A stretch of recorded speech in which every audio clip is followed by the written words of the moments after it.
Assalamualaikum warahmatullahi wabarakatuh.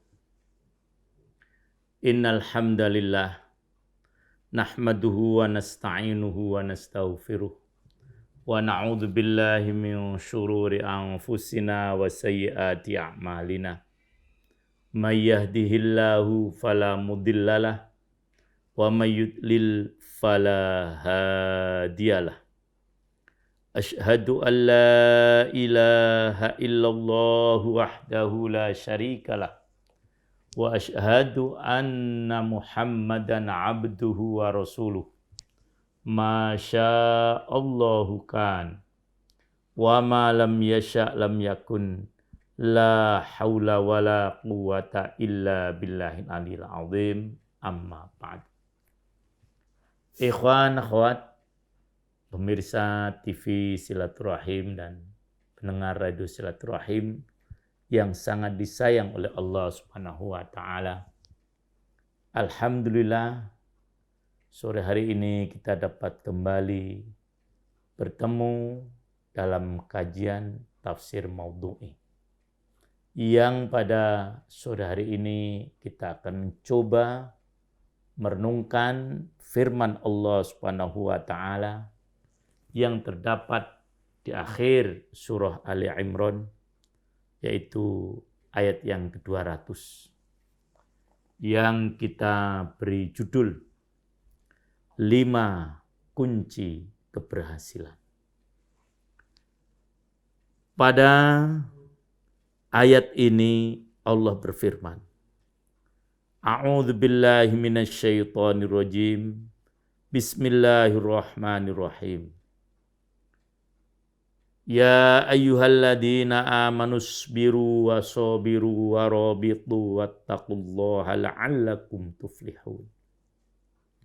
Yang artinya, wahai orang-orang yang beriman, bersabarlah kalian dan kuatkanlah kesabaran kalian, dan siagalah kalian, dan bertakwalah kalian kepada Allah agar kalian mendapatkan kemenangan. Jadi pada ayat ini Allah memberikan tuntunan kepada kita. Apabila kita ingin mendapatkan falah. Falah itu arti aslinya adalah membelah atau memotong besi. Orang yang akan memotong besi mesti dia melakukan persiapan dan kesungguhan. Dan setelah dia berhasil, dia mesti akan merasakan kebahagiaan. Nah, itulah arti kata falah. Oleh karena itu, apabila seseorang ingin falah, ingin berhasil, maka dia harus melakukan 5 hal menurut ayat ini. Ada juga yang menyatakan falah itu adalah pertanian. Pertanian akan berhasil apabila si petaninya memang berusaha dengan sungguh-sungguh. Oleh karena itu ada kalimat dalam azan itu disebutkan hayya 'alal falah dan seterusnya. Orang menyebut para petani sebagai fallahin. Artinya orang-orang yang bekerja dengan berusaha sebelumnya kemudian memperoleh keberhasilan. Nah, 5 hal itu apa? Hemat kami ada 5 hal yang menyebabkan keberhasilan. Yang pertama beriman. Kemudian yang kedua bersabar. Kemudian yang ketiga bersungguh-sungguh dalam bersabar. Artinya kuat dalam melakukan kesabaran. Kemudian yang keempat bersiap siaga. Dan yang kelima, yang terakhir, bertakwa. Dengan 5 hal inilah orang akan mencapai keberhasilan. Ayat ini merupakan ayat yang terakhir dari surah Ali Imran yang seperti tadi saya sampaikan. Rasulullah Shallallahu Alaihi Wasallam memiliki kebiasaan apabila bangun dari tidurnya untuk melaksanakan sholat tahajud, beliau membaca akhir dari surah Ali Imran, mulai ayat yang ke-190 sampai dengan ayat yang ke-200 ini. Disebutkan dalam tafsir Ibnu Katsir, waqad sabata anna Rasulullah sallallahu alaihi wasallam kana yaqra'u hadhil ayat al-ashra min akhiri Ali Imran idza qama min al-lail litahajjudihi.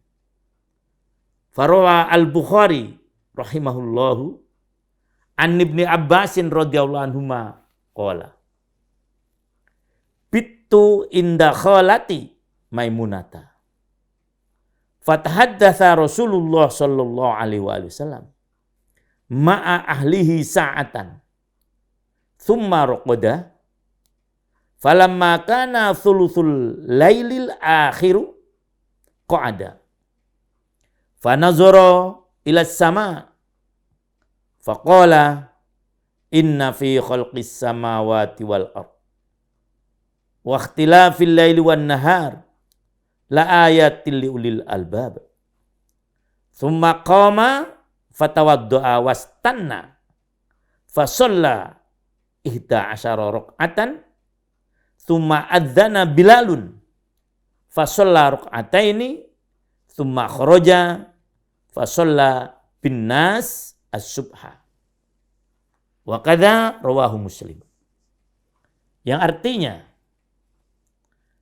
diriwayatkan dengan sahih, sanad yang sahih juga matan yang sahih,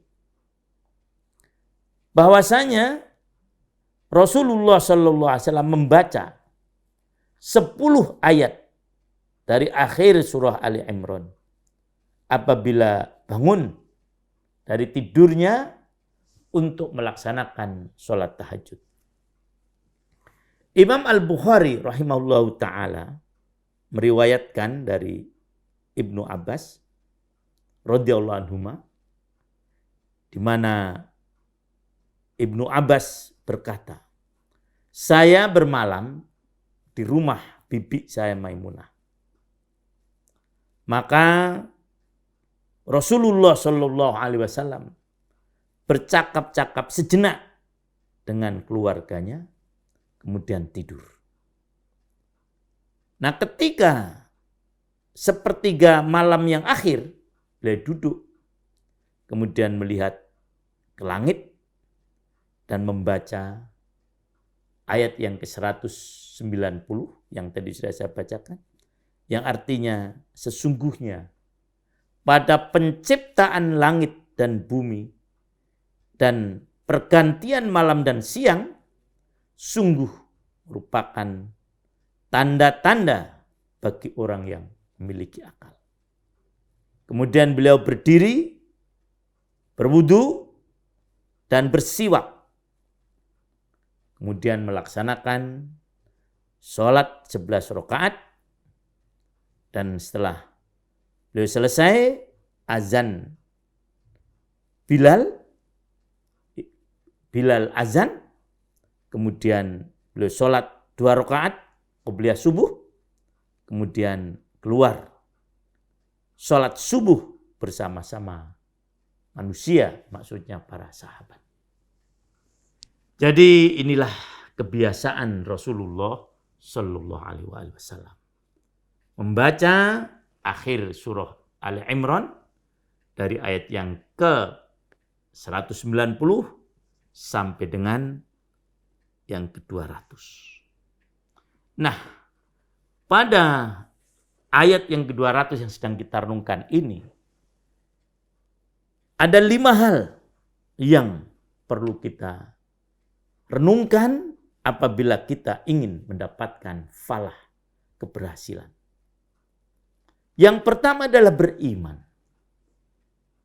Sebagaimana kita tahu bahwasanya iman adalah percaya kepada Allah Subhanahu wa taala yang diucapkan dengan lisan, diyakini oleh hati, dan direalisasikan dengan pengamalan. Ini kunci pertama apabila orang ingin mendapatkan keberhasilan. Dan di dalam surah Al-Mu'minun Allah telah menyatakan qad aflahal mu'minun. Sungguh berbahagia orang-orang yang beriman. Kalau toh ada yang menyatakan dan merasakan kebahagiaan tapi tanpa iman, maka itu pada hakikatnya adalah kebahagiaan semu. Dan tidak mungkin akan dirasakan kebahagiaan tanpa iman. Begitu juga kalau kita sudah menyatakan iman, tetapi kita belum merasakan kebahagiaan dan belum mendapatkan keberhasilan, maka mari kita renungkan. Apakah keimanan kita itu sudah sesuai dengan apa yang dituntut oleh Allah maupun Rasulullah Sallallahu Alaihi Wasallam. Di dalam Al-Quran banyak sekali Allah menjelaskan tentang hal-hal yang harus dipenuhi untuk mendapatkan sifat atau kedudukan mukmin. Kemudian juga di dalam hadis Rasulullah Sallallahu Alaihi Wasallam juga menjelaskan kepada kita apa yang harus kita penuhi agar kita memperoleh derajat iman ini. Ini sering sekali kita dengarkan dari para asatidz yang menjelaskan bagaimana seseorang yang beriman dan apa yang harus dilakukan. Di antara lain Rasul menyatakan, la yu'minu ahadukum hatta yuhibba li akhihi ma yuhibbu li nafsihi. Tidaklah sempurna keimanan seseorang dari kalian kecuali dia menyenangi apa yang disenangi oleh saudaranya. Dan seterusnya dan seterusnya. Nah, kemudian ikhwan akhwat, yang kedua adalah sabar. Sabar artinya bertahan dalam kesulitan. Apabila orang ingin memperoleh kebahagiaan, maka dia harus bertahan ketika menghadapi kesulitan. Ketika menjelaskan ayat ini, yaitu ya ayyuhalladzina amanusbiru wasobiru warobitu, Imam Al-Hasan Al-Basri menyatakan, umiru ayasbiru ala dinihim alladirtadahu lahum wahwal Islam. Fala yada'uhu lisarra'a wala lidurra'a wala lisiddatin wala lirokha'in hatta yamutu muslimin. Wa yusabiru al-a'da'a alladina yaktumuna dinahum wa kadha qala ghairu wahidin min ulama'is salafi. Yang artinya melalui ayat ini Allah memerintahkan orang yang beriman, Jadi tadi dasar utamanya adalah iman. Agar bersabar di dalam agama mereka. Yang Allah telah ridho kepada mereka dengan agama itu. Yaitu Islam. Maka jangan sekali-kali meninggalkan agama itu. Baik dalam kondisi lapang maupun sempit. Dalam kondisi susah maupun dalam kondisi senang. Sampai dia mati. Inilah pengertian dari wasobir. Sampai dia meninggal dalam keadaan muslim. Nah, sementara itu wasobiru dijelaskan oleh Imam Al-Basri, yaitu sobar menghadapi musuh yang berusaha untuk menyembunyikan agama Islam, yang berusaha untuk menghancurkan agama Islam, yang berusaha untuk menghapus agama Islam dari muka bumi. Jadi inilah syarat untuk mencapai kebahagiaan. Yang pertama adalah sobar di dalam melaksanakan agama. Yang kedua adalah sobar mempertahankan agama itu. Jadi kalau diurutkan dari yang pertama yaitu beriman, yang kedua sobar dalam melaksanakan syariat Islam, dan yang ketiga sobar dalam membela agama Islam. Kata sobar ini diulang 2 kali oleh Allah Subhanahu wa taala. Betapa pentingnya sobar dalam memperoleh keberhasilan, memperoleh kemenangan, memperoleh kebahagiaan.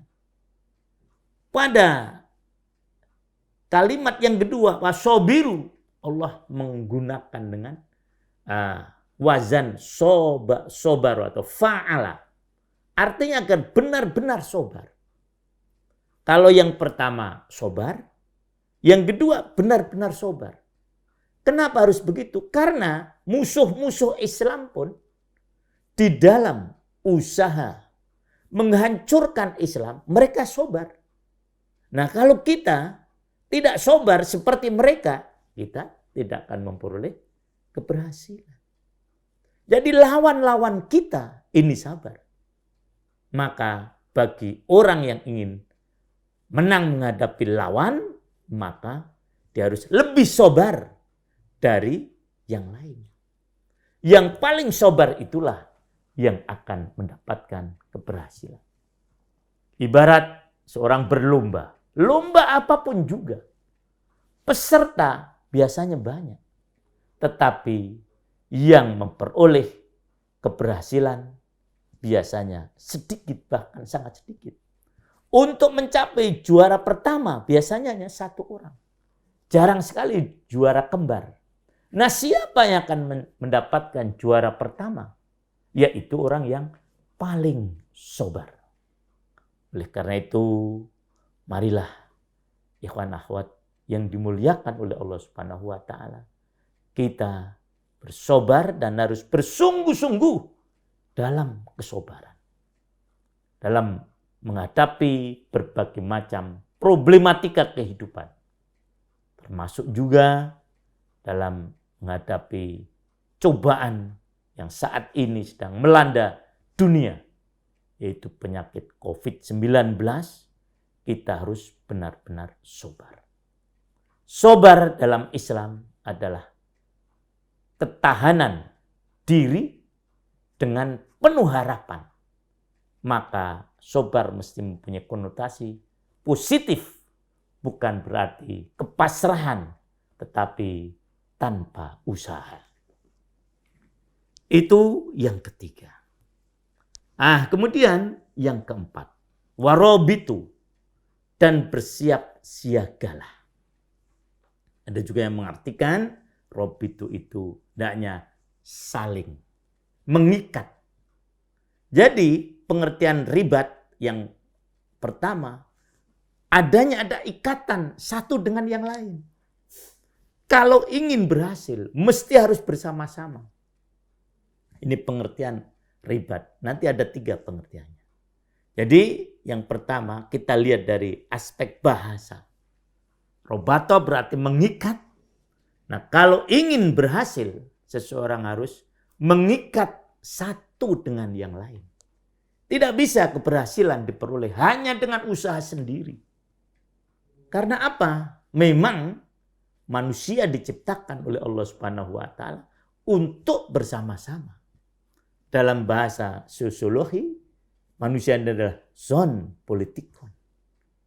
Manusia adalah binatang atau makhluk yang mesti dia bergaul dengan orang lain. Kalau ingin berhasil, maka harus ada ikatan antara satu dengan yang lain. Ini semua aspek. Tidak mungkin kita menghadapi problematika kalau hanya kita sendiri, tidak melibatkan yang lain. Kemudian kita akan memperoleh keberhasilan. Tidak mungkin. Apabila kita ingin berhasil dalam menghadapi problematika, maka harus ada tarobut, harus ada ikatan satu dengan yang lain. Ini yang dalam bahasa yang sering saya katakan adalah hidup berjamaah, bersama-sama, jangan sendiri-sendiri. Dengan berjamaah kita akan mendapatkan rahmat dari Allah. Tapi apabila kita sendiri-sendiri tidak punya ikatan satu dengan yang lain, maka yang kita dapatkan adalah hanya azab. Ini pengertian ribat yang pertama. Jadi kalau ingin berhasil, maka mesti harus bekerja bersama-sama dengan adanya satu ikatan satu dengan yang lain. Makin kuat ikatan itu, maka kemungkinan untuk berhasil makin besar. Tapi kalau ikatan itu kendor, maka kemungkinan untuk berhasil itu kecil. Apabila ikatan itu lepas semuanya, maka keberhasilan tidak mungkin didapatkan. Nah, kemudian yang kedua pengertian ribat adalah konsisten dalam beribadah. Ibnu Katsir ketika menjelaskan tentang kalimat ini, kalimat warobitu, beliau menyatakan, wa ammal murabatoh faya al mudawamah fi makanil ibadah wassabat wakila intidarus sholah ba'das sholah. Yang disebut dengan ribat, murabatoh yang dari warobitu, itu adalah konsisten terus-menerus di tempat ibadah. Dan dia tidak goyah dalam tempat ibadah itu. Artinya dia konsisten terus dalam kondisi apapun. Bertahan untuk beribadah. Tidak tergoda oleh hal-hal yang akan merusak ibadahnya. Ada juga disebutkan murabatoh, siap siaga ini adalah siap siaga dalam menunggu sholat. Jadi setelah selesai sholat, dia menunggu. Baik dia ada di tempat itu maupun dari tempat lain, tetapi dia terus berpikir kapan waktu sholat, kapan waktu sholat, kapan waktu sholat. Nah selesai sholat, dia berpikir untuk bisa sholat lagi. Selanjutnya Ibnu Katsir menjelaskan, qala Ibnu Abbas wa Sahal bin Hunayf wa Muhammad bin Ka'ab al-Qurazi wa ghairuhum.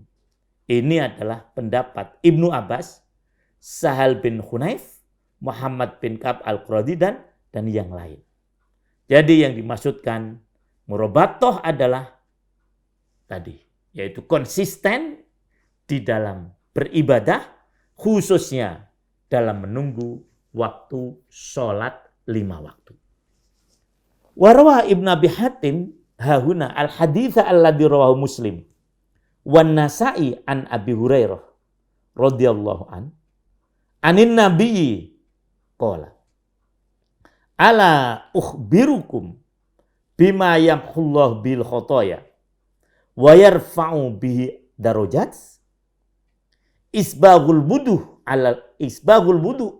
alal makari wa kasratul khuta ilal masajid wa intidharus shalah ba'da shalah fadzalikumur ribat.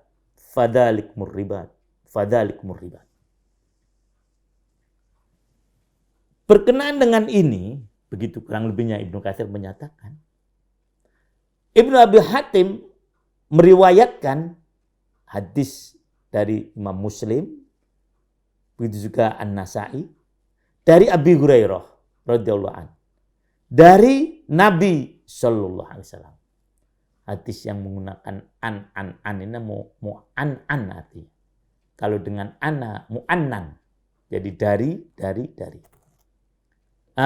Rasulullah sallallahu alaihi wasallam, kalau Nabi Muhammad SAW bersabda, maukah kalian aku tunjukkan dengan amal yang dapat menghapus kesalahan-kesalahan dan mengangkat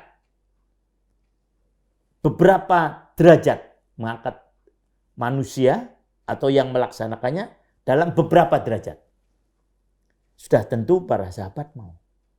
Kemudian beliau menyatakan menyempurnakan wudu dalam kondisi yang tidak menyenangkan dan memperbanyak langkah ke masjid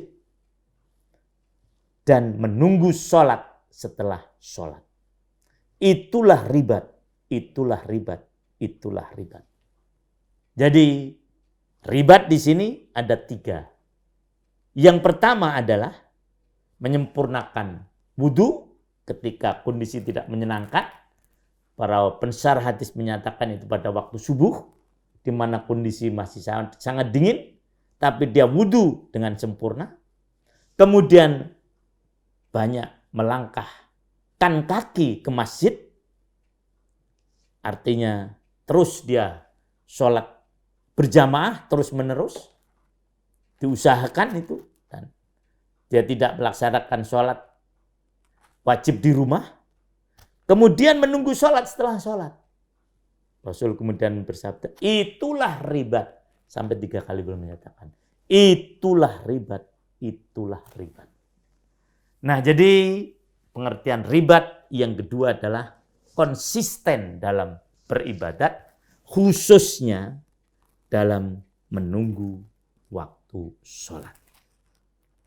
Pengertian ribat yang ketiga di sini disebutkan wakila al-muradu bil murabatoh hahuna murabatatul ghazwi fi nuhuril aduwi wa hifdhu thuhuril islam wa siyanatuha an dukhulil a'da ila hauzati biladil muslimin. Yang dimaksudkan ribat adalah menjaga atau berjaga-jaga di dalam peperangan untuk menjaga musuh agar musuh tidak dapat menerobos ke dalam benteng pertahanan umat Islam dan agar benteng pertahanan umat Islam dapat benar-benar dijaga sehingga musuh tidak dapat masuk ke dalamnya. Jadi pengertian ribat yang ketiga adalah menjaga keselamatan agama Islam, khususnya pada waktu peperangan. Ini nanti yang akan kita antara lain kita sampaikan. Nah, orang-orang yang menjaga agama Islam ini dari serangan musuh, itulah disebut dengan ribat. Dan pahala orang yang ribat ini sangat besar. Ibnu Katsir sekali lagi menjelaskan, meriwayatkan beberapa hadis tentang keutamaan menjaga agama Islam dari serangan musuh ini. Antara lain, beliau sampaikan sebuah hadis sahih riwayat Al-Bukhari, di mana Rasulullah Shallallahu Alaihi Wasallam bersabda, ribatu yaumin fi sabilillah khairun minad dunya wa ma 'alaiha. Berjaga-jaga 1 hari di jalan Allah itu lebih baik daripada dunia dan apa yang ada di atasnya. Ini kemuliaan orang yang menjaga agama Islam dari serangan-serangan musuh.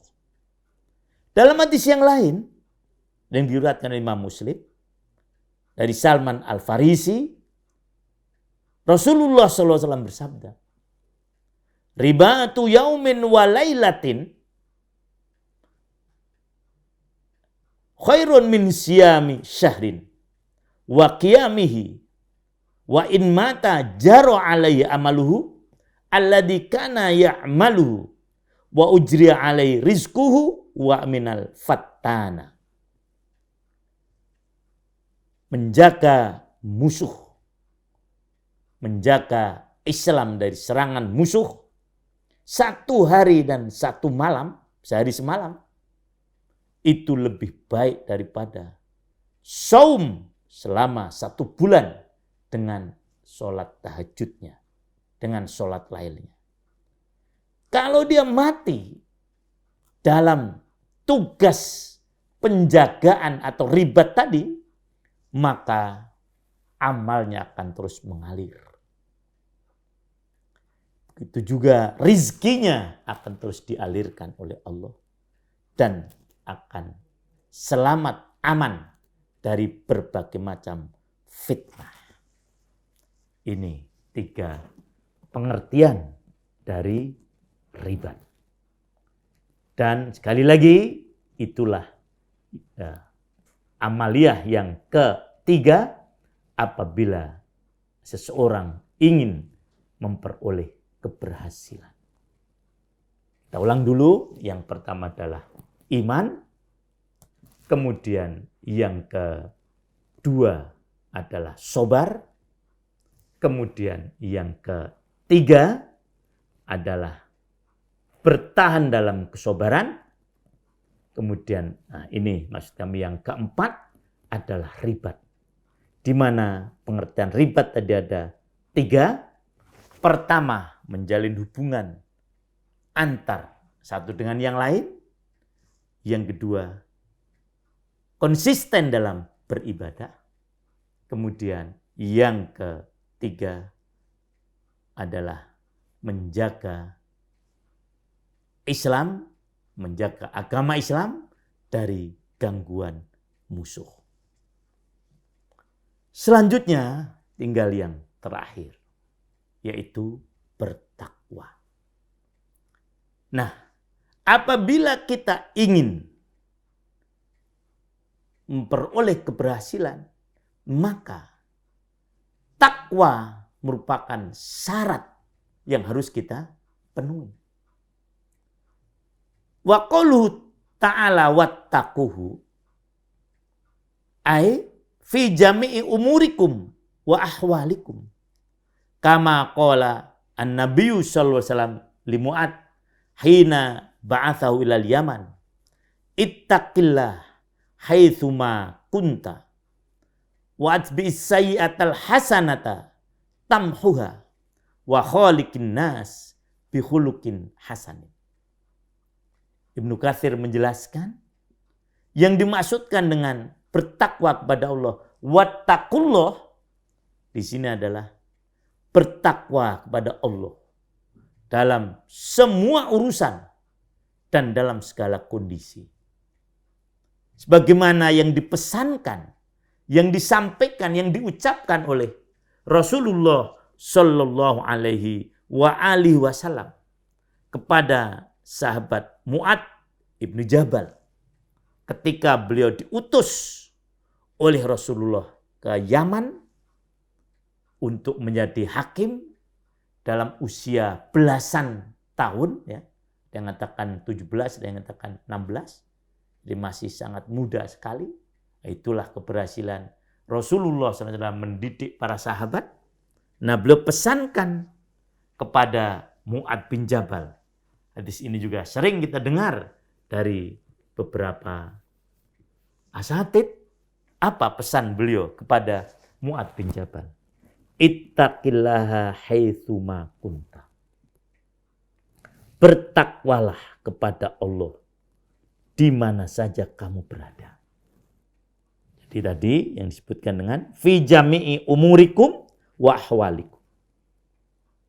Dan hendaknya engkau ikuti perbuatan yang buruk dengan perbuatan yang baik. Artinya kalau sudah melakukan hal-hal yang tidak baik, hendaknya langsung diikuti dengan perbuatan yang baik. Karena apa? Perbuatan yang baik ini akan menghapus perbuatan yang baik akan menghapus perbuatan yang tidak baik. Artinya apa? Memang manusia ini tidak bisa dilepaskan dari kesalahan. Tetapi Allah membuka pintu untuk menghapus kesalahan. Yaitu apa? Dengan melakukan kebaikan. Apabila kita melakukan kebaikan, maka apa yang sudah kita lakukan yang tidak baik tadi, apabila kita melakukan kebaikan, maka yang tidak baik akan terhapus. Nah, kemudian pesan beliau selanjutnya, bergaulah dengan manusia dengan akhlak yang baik. 3 hal pesan Rasulullah Sallallahu Alaihi Wasallam kepada Mu'adz bin Jabal. Pertama takwa, yang kedua mengikuti perbuatan yang tidak baik dengan perbuatan yang baik. Kemudian yang ketiga, bergaul dengan manusia dengan pergaulan yang baik, artinya dengan akhlak yang baik. Ini pesan Rasulullah kepada orang yang akan diangkat sebagai pejabat. Alangkah baiknya kalau ini kita renungkan kepada para pejabat atau ketika kita akan memberikan jabatan kepada orang lain, 3 hal ini. Pesankan kepada dia agar bertakwa kepada Allah di mana saja berada. Selanjutnya, pesankan kepada dia agar apabila melakukan perbuatan yang baik, tidak baik, diikuti hendaknya segera dengan perbuatan yang baik. Dan yang ketiga, bergaul dengan manusia dengan akhlak yang baik. Dengan ini, jabatan yang akan kita berikan ditanggung sukses, ditanggung falah. Inilah ikhwan akhwat 5 hal yang akan membawa pada keberhasilan di dunia maupun di akhirat. Jadi kesuksesan yang didapatkan dengan 5 hal tadi itu tidak hanya kesuksesan dunia saja, tetapi kesuksesan dunia dan akhirat. Apabila orang kurang dari 5 tadi, kemungkinan dia bisa sukses. Dapat sukses, tapi belum tentu dia sukses dunia dan akhirat. Misalnya, orang sobar, tetapi dia tidak beriman, ya keberhasilannya di dunia saja. Orang-orang kaya yang tidak beragama Islam, yang tidak beriman, karena dia sobar, akhirnya dia berhasil. Tapi keberhasilannya di dunia saja. Di akhirat jelas dia akan sengsara. Walaupun orang mengatakan dia sukses, tetapi kesuksesannya, keberhasilannya hanya di dunia saja. Tapi apabila 5 hal tadi kita dapat melaksanakannya, sekali lagi saya ulangi, yaitu iman, kemudian sobar, bertahan dalam kesobaran, kemudian ribat dan bertakwa, maka orang akan mendapatkan keberhasilan, kesuksesan dunia dan akhirat. Ada yang menjelaskan falah dunia dan falah akhirat. Falah dunia kesuksesan di dunia, itu dia akan hidup dengan tentram, berkecukupan, apa saja yang dia inginkan, dan dengan ketenangan, nantinya dia di akhirat akan dimasukkan oleh Allah ke dalam al-jannah, kepada surga, ke dalam surga. Bahagia lagi dia nanti di akhirat. Dia akan tenang, mendapatkan apa yang diinginkan dengan serba kecukupan. Bahkan lebih dari apa yang dia bayangkan. Siapa tidak ingin memperoleh yang demikian ini? Adapun orang-orang yang sukses di dunia, Masya Allah, kesuksesan di dunia ini ada 3 sifatnya. Yang pertama, sementara. Tidak mungkin orang sukses akan terus-menerus. Seandainya dia bahagia, kebahagiaan sementara. Kalau di akhirat, kebahagiaan akan terus-menerus. Tidak ada hentinya. Kemudian, kesuksesan di dunia itu masih diliputi, masih ada unsur-unsur kegagalan. Jadi tidak berhasil, tidak bahagia, menyeluruh, tidak. Jadi mungkin dia bahagia dalam satu hal, tetapi dia akan gagal dalam satu hal. Jadi tidak ada keseluruhan. Itu. Misalnya dia berhasil dalam soal materi, tapi dia gagal dalam rumah tangga. Misalnya semacam itu. Dia berhasil dalam rumah tangga dan di dalam materi. Dia tidak berhasil dalam berhubungan dengan orang tua.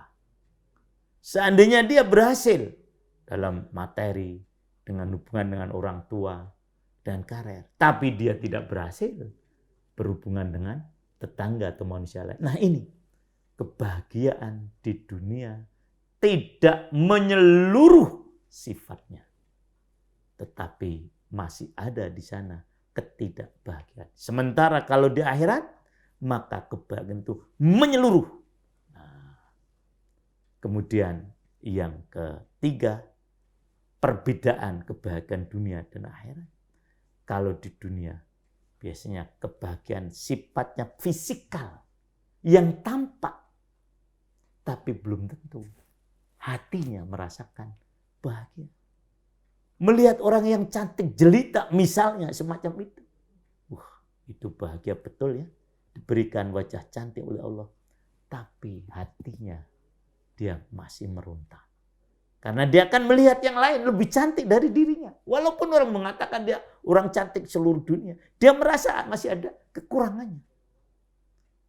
Dia berhasil ya menjadi orang yang paling kaya di dunia. Seperti yang kita tahu kan, kita sebut saja lah, Bill Gates. Siapa yang menyangka akhirnya dia harus cerai dengan istrinya. Padahal kekayaannya menumpuk, melimpah ruah, dan seterusnya dan seterusnya. Nah, jadi itu kebahagiaan dunia. Biasanya fisikal semata-mata. Tapi kebahagiaan akhirat itu adalah fisik dan psikis. Seperti Allah sering gambarkan dalam Al-Quran tentang bidadari-bidadari di surga nanti yang kita dapatkan. Atau bidadara yang didapatkan oleh orang perempuan. Fisiknya prima, hatinya juga prima. Jadi inilah ikhwan akhwat tentang kebahagiaan yang akan diperoleh dengan 5 hal tadi. Nah, apakah ini realita dan realis? Iya. Kebahagiaan ini dapat diperoleh dengan realis. Saya akan berikan contoh bagaimana keberhasilan dari sebuah tempat, sebuah negeri yang sangat kecil. Tapi karena insya Allah penduduknya melakukan 5 hal tadi, akhirnya memperoleh keberhasilan, kesuksesan. Terutama sekali yang baru saja kita saksikan bagaimana negeri Gaza yang berhasil bertahan dari serangan yang membabi buta dari musuh-musuh Allah, kaum Zionis. Insya Allah akan kita sampaikan setelah jeda berikut ini.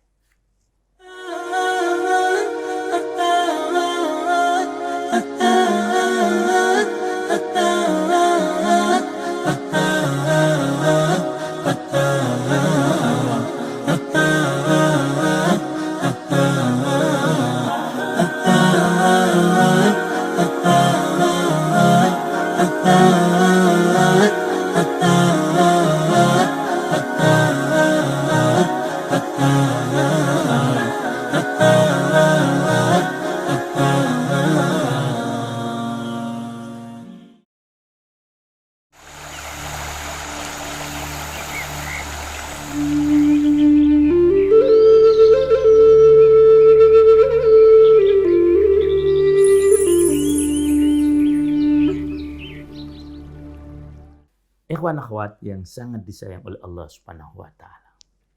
Tentang contoh realita dari falah di dunia dan insya Allah nanti di akhirat adalah apa yang terjadi di Gaza baru-baru ini. Ada sebuah tulisan di Mina ya, news agency tentang Gaza adalah sebuah mukjizat.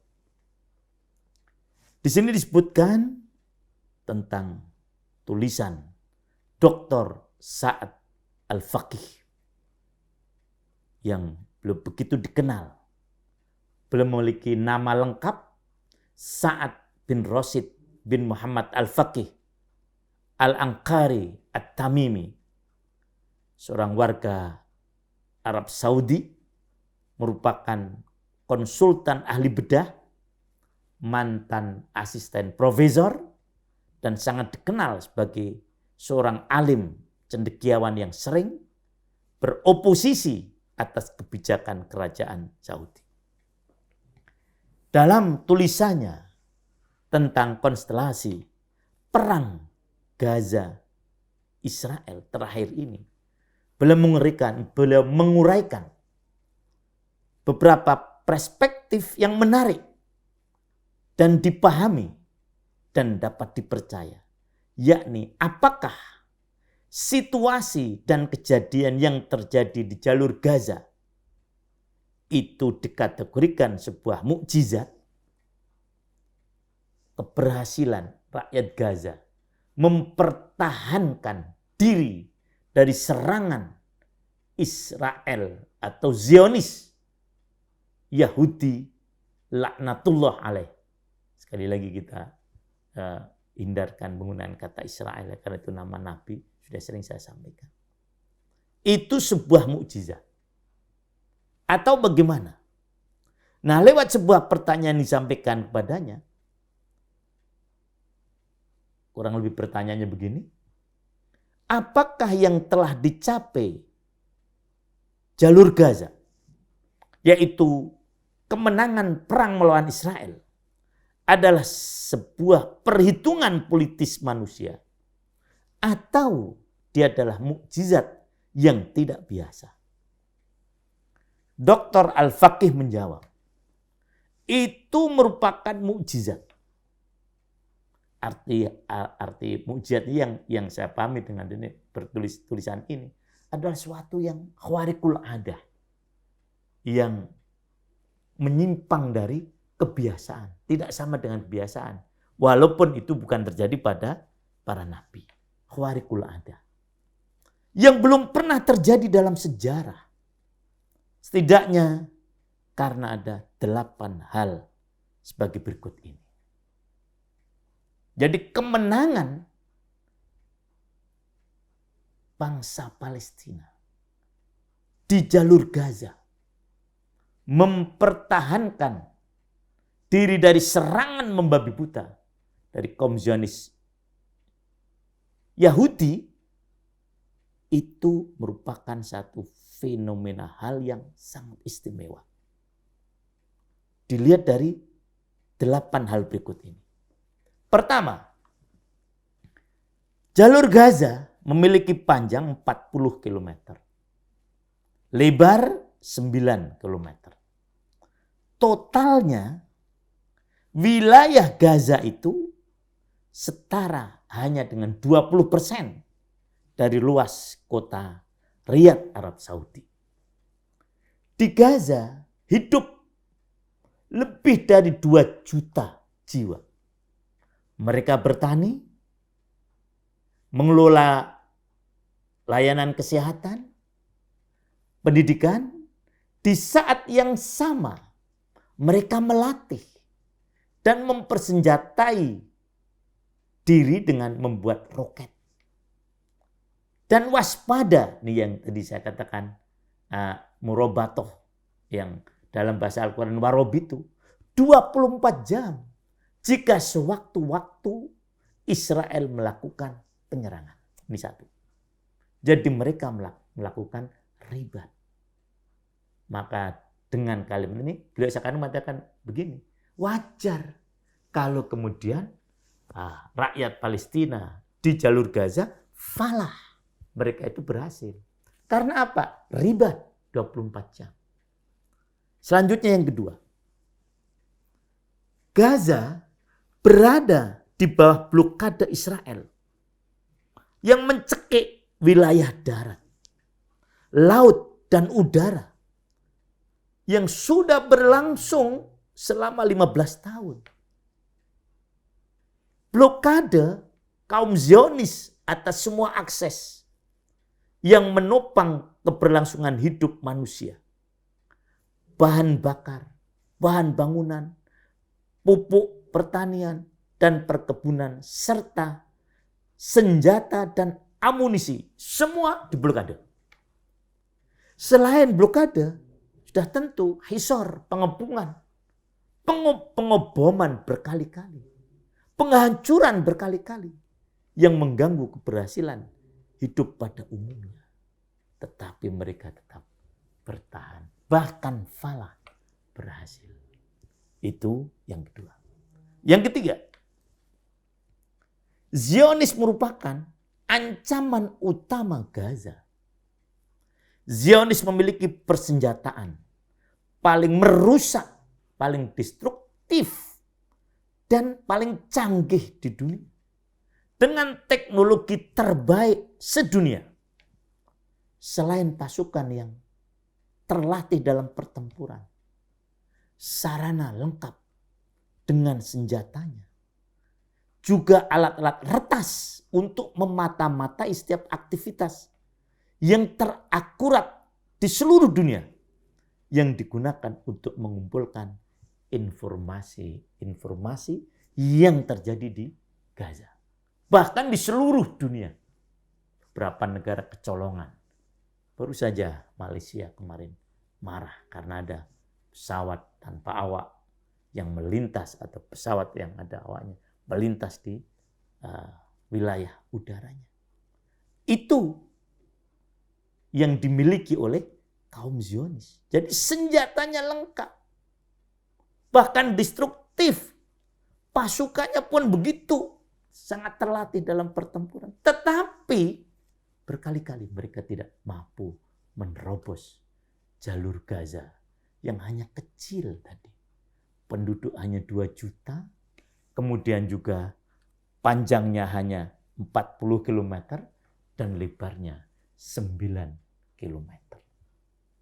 Yang ketiga, yang keempat. Negara Zionis disokong penuh secara keuangan, politik, militer, intelijen, dan media oleh negara paling kuat di dunia, yaitu Amerika Serikat, Uni Eropa, dan banyak negara-negara lainnya, sehingga Israel memiliki lampu hijau untuk melakukan apapun yang dia kehendaki. Artinya diperbolehkan, bahkan didukung tanpa ada halangan. Termasuk melanggar hukum internasional dari mulai pembunuhan, perusakan, pengusiran, dan dibenarkan oleh negara-negara ini. Walaupun sekarang sudah mulai ada titik-titik kesadaran. Jadi seakan-akan kalau itu Zionis bebas melakukan apa saja. Melanggar HAM tidak jadi urusan.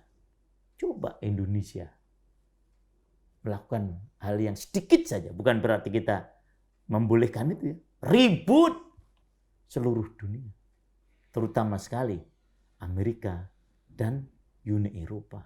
Tetapi ketika Zionis yang melakukan itu, diam. Bahkan didukung. Ketika akan diangkat ke pengadilan militer dunia, Amerika pagi-pagi buru-buru veto, tidak setuju. Ini yang keempat. Tetapi mereka kalah menghadapi Gaza. Gaza akhirnya falah. Karena apa? Insya Allah Gaza memiliki 5 hal tadi. Yang kelima, negara Zionis dilindungi oleh sebagian besar negara Arab. Ini tulisan beliau nih. Mesir memblokade Gaza lebih keras daripada blokade Israel sendiri. Wallahu a'lam ya. Tapi realitanya semacam itu. Negara lainnya hanya sekedar bersimpati pada Gaza, bukan membantu secara finansial. Itu saja sudah membuat ribut orang di Indonesia. Berapakah yang kita kirimkan ke sana dibanding kerusakan yang begitu masif akibat serangan Israel. Jadi paling-paling kita dukungan dengan simpati begitu. Tidak ada yang kita kirimkan senjata ke sana, tidak ada.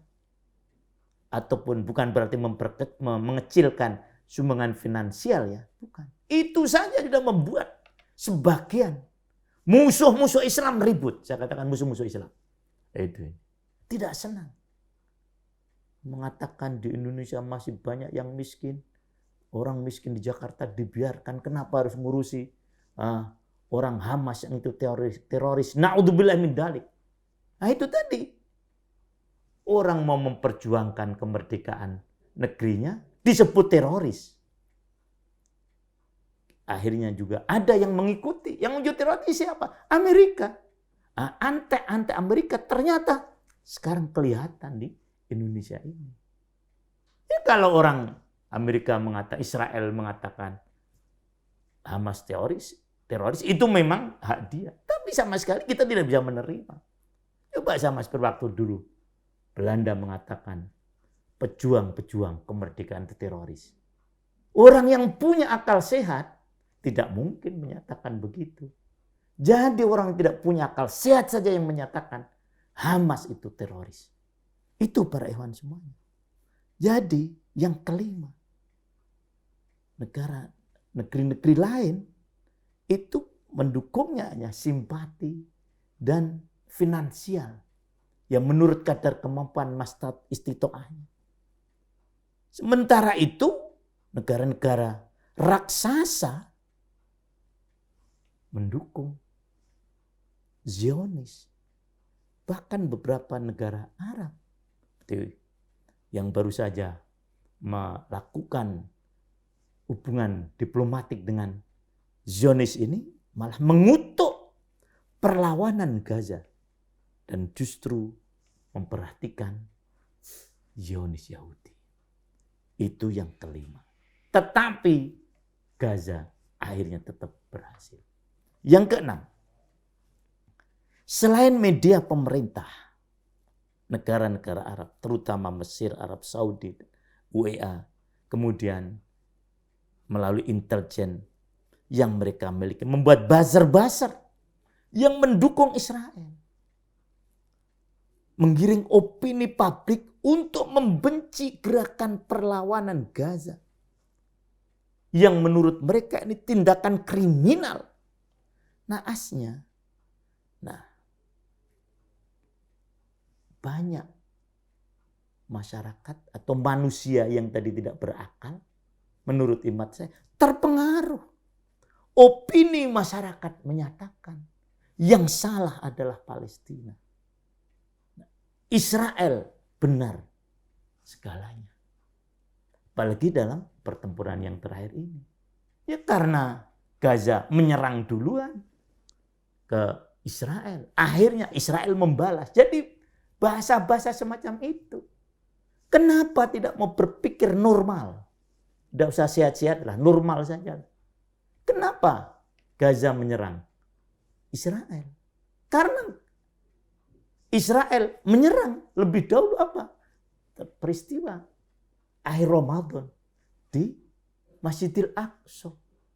Pantaslah bagi orang yang punya rasa keimanan yang tadi syarat utama atau yang langkah pertama untuk memperoleh kemenangan yaitu iman. Terusik hatinya. Dan ternyata betul. Ketika diluncurkan roket dari Gaza, mereka bingung. Zionis bingung. Akhirnya apa? Dilepaskan Masjidil Aqsa. Dengan itu selamat Masjidil Aqsa. Allahu Akbar. Demikian, ikhwan akhwat. Ya, yang keenam.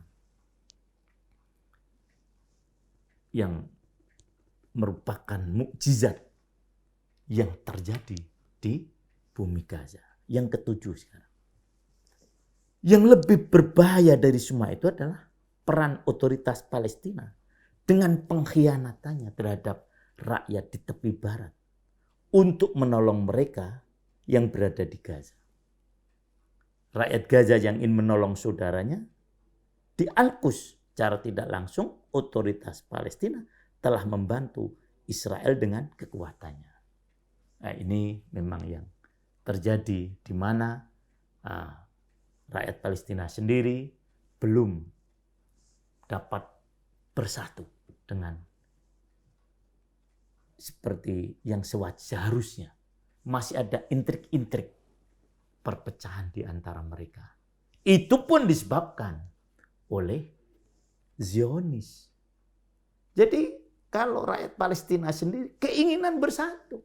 Tapi Zionis Yahudi tidak mungkin akan memberikan kesempatan pada rakyat Palestina bersatu. Tapi dengan kondisi yang terakhir ini, alhamdulillah, sedikit demi sedikit, dan kita doakan mudah-mudahan segera rakyat Palestina ini bersatu.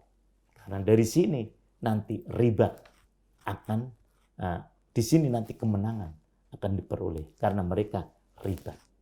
Dan itu kita doakan. Allahumma alif baina qulubihim. Ya Allah, lembutkan, satukan mereka, hati-hati mereka. Itu tadi yang ketujuh. Yang kedelapan, bahaya lainnya yang cukup serius.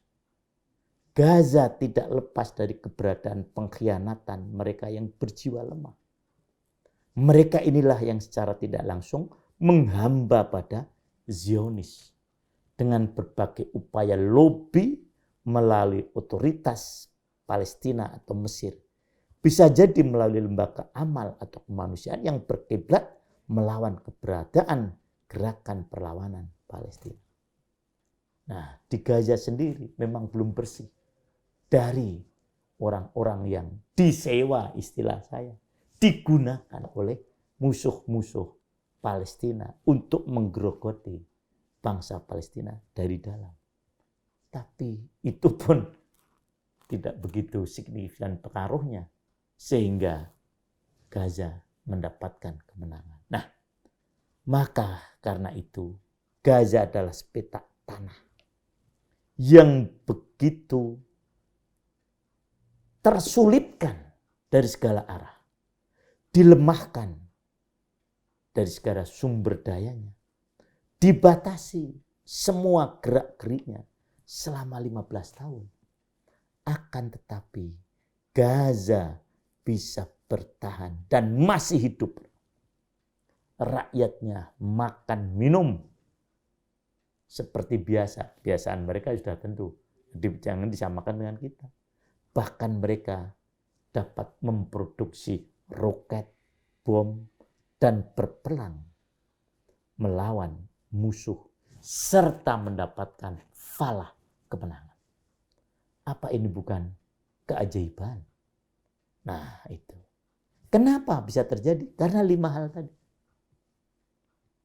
Walaupun murabatohnya mungkin belum maksimal. Nah, keajaiban ini tidak terjadi secara alami.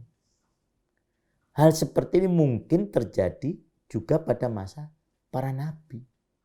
Di mana ketika perhitungan kalkulasi politik dan kekuatan mengatakan mustahil, dilakukan justru keimanan, rasa amanah dan tanggung jawab serta kesabaran dan ribat berhasil terwujudkan sehingga kemenangan dapat diraih. Inilah yang terjadi pada para sahabat di kehidupan mereka. Dari berbagai macam aspek. Materi rasanya tidak mungkin Rasulullah menang di perang Badar. Tidak mungkin. Dilihat dari sudut apa? Dari segi materi. Itu. Jumlah pasukan lebih sedikit.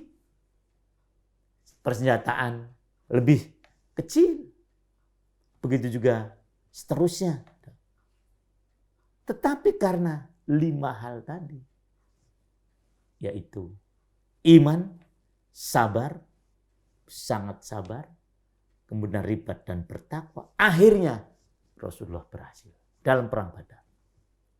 Begitu juga perang yang paling dahsyat yang pernah dialami oleh umat Islam di masa Rasulullah SAW. Apa? Perang Khandaq.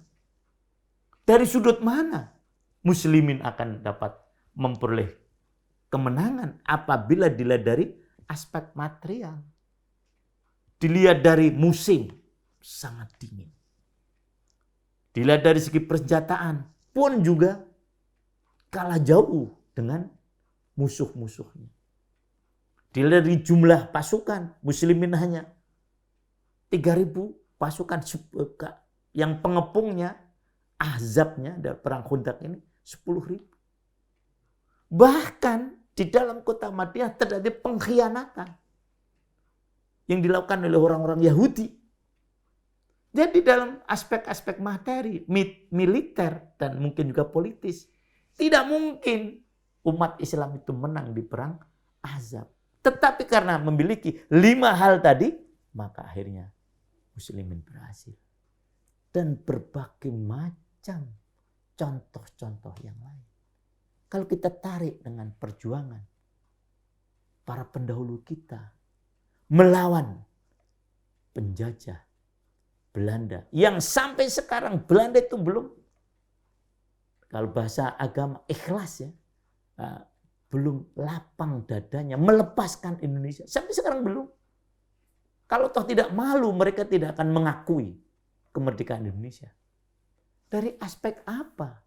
Terutama dari segi materi. Indonesia ini bisa merdeka.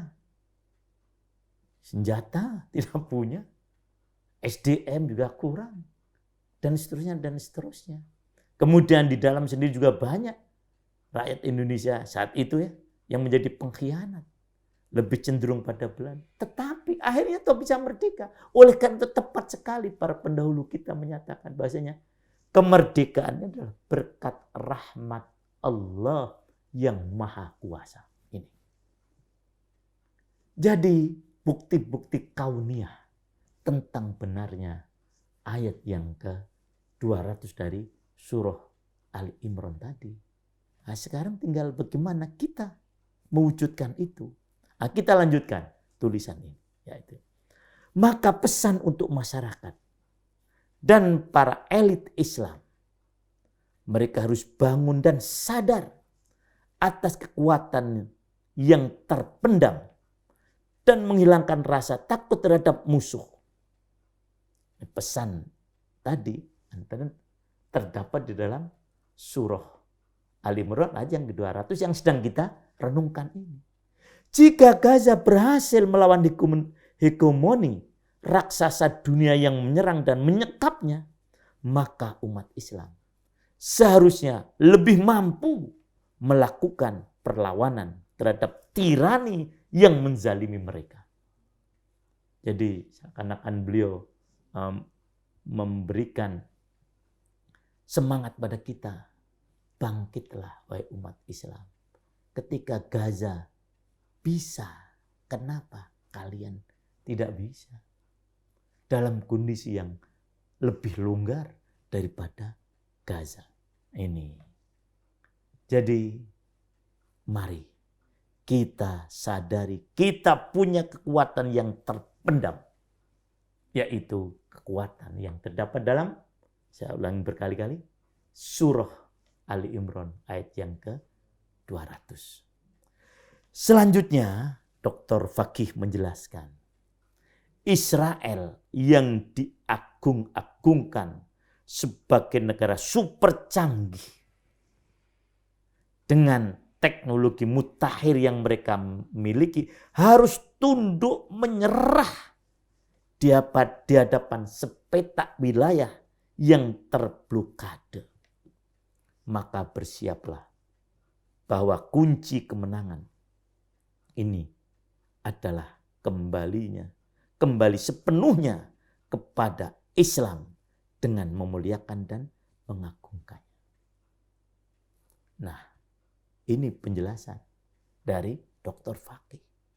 Israel yang senjatanya super canggih, bukan hanya canggih saja, super canggih. Teknologinya mutakhir. Dan mereka memiliki segalanya untuk memenangkan pertempuran secara materi. Seperti disebutkan, dukungan dan sebagainya. Akhirnya harus tunduk menyerah di hadapan sepetak wilayah yang terblokade. Bayangkan, terblokade selama 15 tahun. Oleh karena itu, bersiap-siaplah wahai umat Islam untuk memperoleh kemenangan. Menghadapi musuh-musuh kalian wahai umat Islam. Apabila kalian benar-benar menyadari kekuatan-kekuatan rohani yang kalian miliki. Jadi ini yang hendaknya menginspirasi kita. Jadi kalau ayat 200 dari surah Ali Imran ini, ayat yang ke-200 dari surat Ali Imran ini merupakan ayat-ayat kauliyah. Nah, buktinya adalah ayat kauniyah. Apa yang terjadi di bumi Gaza? Dalam pernyataan terakhirnya, Dr. Fakih mewanti-wanti kepada negara-negara yang mendukung Israel, termasuk negara-negara Arab Muslim. Kemenangan Gaza atas Israel bukti nyata bahwa dukungan kepada Israel hanyalah kerugian. Ini satu tulisan yang sangat bagus ini, mengingatkan pada kita bahwasanya mendukung Israel adalah kerugian. Maka kita dukung pemerintah Indonesia dan beberapa pemerintahan Muslim yang tidak mau membuka hubungan diplomatik dengan Yahudi, Zionis. Karena itu hanya kerugian, buktinya di perang tadi. Sebaiknya negara-negara tersebut, ini tulisan beliau, segera angkat kaki dan memutuskan hubungan dengan Israel jika mereka menginginkan kebaikan negara dan rakyatnya. Ini bukan masalah politis menurut hemat kami. Ini masalah akidah. Ya, jadi sekali lagi berhubungan dengan musuh-musuh Allah. Musuh Allah siapa? Ya orang Yahudi. Nah, itu hanya mengakibatkan kerugian. Maka jangan sampai kita melakukan hubungan dengan mereka. Tidak ada baiknya. Coba renungkan. Demikian beliau menyampaikan. Gunakan logika. Bagaimana Israel menghadapi masa akhirnya. Jadi masa-masa akhir kehidupan bangsa Yahudi di negara Israel. Sekali lagi, ini adalah masa-masa akhir. Sandiwara akan segera berakhir. Dan ingatlah apa yang sejarah akan catat. Siapa negara yang akan hancur dan binasa. Seperti apa yang saya sampaikan sebelum ini tentang kehancuran negara Yahudi Zionis atau kehancuran dari bangsa Yahudi dalam kajian Sabtu yang lalu. Nah, di sini juga dikuatkan. Ingat siapa negara-negara yang akan hancur. Ya, negara yang akan hancur ya yang ketika di negerinya banyak sekali terjadi kemaksiatan. Orang bijak adalah orang yang bersiap untuk masa yang akan datang. Terutama bagi mereka yang mencintai kehidupan dan kedamaian. Inilah orang yang bijak. Yaitu orang yang bersiap-siap menghadapi masa yang akan datang. Mencintai kehidupan. Kalau boleh saya tambahkan, juga mencintai kematian.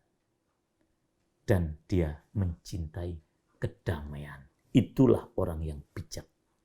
Jadi sekali lagi, orang yang bijak adalah orang yang bersiap menghadapi masa depan, mencintai kehidupan, tetapi juga mencintai kematian, mencintai dunia, tetapi juga mencintai akhirat. Seperti doa kita, Rabbana atina fid dunya hasanah wa fil akhirati hasanah wa qina adzabannar, dan juga mencintai kedamaian.